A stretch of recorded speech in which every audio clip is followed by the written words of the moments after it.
Hi everybody, good morning. Monday morning, hope you've had a great weekend. We're continuing on the story of David, and he's now coming to the point at the end of the book of 1 Samuel, where Saul has really seen his demise. He's been to the witch of Endor, he's totally blown it with God, and we see David about to ascend to the place of true kingship. But before that happens, disaster strikes. And I mean a crazy disaster. He's living in this little town. He comes back to this little town called Ziklag, and he finds that in this town, his wife, his two wives, and his children have been kidnapped by the Amalekites, taken them off, and they run away with them, and David doesn't know what to do. Now, all of his men, all of his 600 soldiers who were with him, the same thing happened to them. Now, I think of that and I think, well, we talk so glibly about that aspect of a story, don't we? We talk, well, this is just a story in our heads. But can you just for a moment imagine that that was you? Imagine just for a moment that you were David and one of his 600 men, and you come home and you arrive there and your family have all gone. They've all been kidnapped, taken away. And for me, that would just be the most devastating thing. I don't think it could get worse than that. I think that there's some things in life that just hit you, right in the heart. And that this is one of them. When it affects your family and your kids, you're into another realm completely. Well, David is in that situation and he's devastated. His men are angry. They want to stone David. David turns to the Lord. That's always a good thing to do. He turns to the Lord, and it says in verse 5, it says, and David found strength in the Lord his God. That's verse 6. But David found strength in the Lord his God. Now, I like the terminology there, and I think it may have to say something to us. David found strength in the Lord. I don't know anybody stronger than God, do you? And if you want to find strength somewhere, you find it in a source of another strength much bigger than you.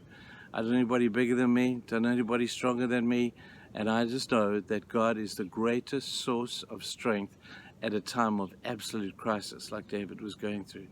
Find your strength in God, first of all, people. But then he makes this declaration. He says, David found strength in the Lord, his God. I think his God is a key phrase here. I think his God says it all. Because the Lord is God, we know that, but is he your God? Because you may have another God. And you're not going to find strength, or you may seek to find strength in your own popularity, your power, your plenty, or whatever you've got. Find strength in that.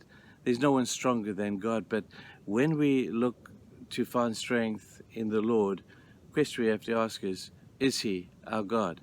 Because if he's not, then your source of strength has completely gone. Now, in a world where there is so much crisis and we're looking for strength, I'm going to tell you, people, the longer I'm a believer, the more simple it becomes.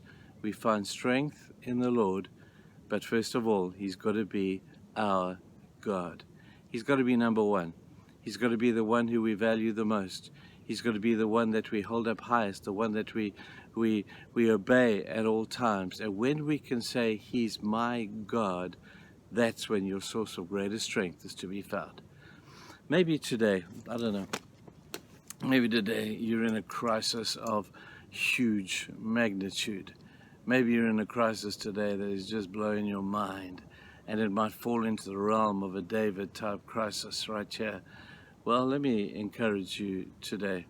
You need strength. You're kind of running on empty. I guess that might be true of many of you who are listening to this today.